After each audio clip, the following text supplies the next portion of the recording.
In today's video, I'm going to show you how to design an attractive CD cover for your CD. Alright, so after creating your account, this is the interface you'll see. Go to the search bar and type CD cover. Here, you can see there are multiple options for CD covers that you can customize however you like. Alright, so maybe I will pick this one. I like this one. So I'm going to customize this template. Now you have access to whatever you want to change. If I want to change the text, I just click on it and type whatever I want. In the same way, if you want to change the font, just click on the text, and here is the font option. You can, just like this, you can change the font and play around as you like.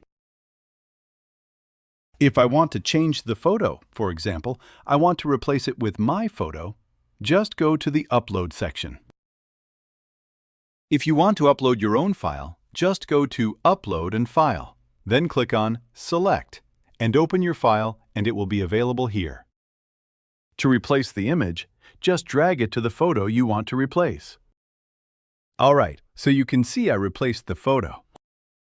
In this way, you can do it easily. If you want to add another element, there is an element section as well, where you can add whatever you want. Just like this, you can add whatever you want, and you can also customize the colors of the elements. So you can see, you can customize anything you like, and you can do this anytime.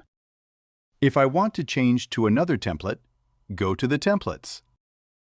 There are other templates as well. Some are pro, but don't worry. There are plenty of free, professional-looking CD templates too. For example, I like this one, and you can change anything you want in the same way. After your CD cover is ready, to download it, just navigate to your Share option. Go to Share, then go to Download, and there are various file options. You can download it in whatever format you want, like JPG or PNG. They are all available. Just download it and your CD cover is ready. That's a very simple way to edit your CD cover within a few minutes. If you have any questions about this video, just comment below. I will be answering them. I'll see you in the next video.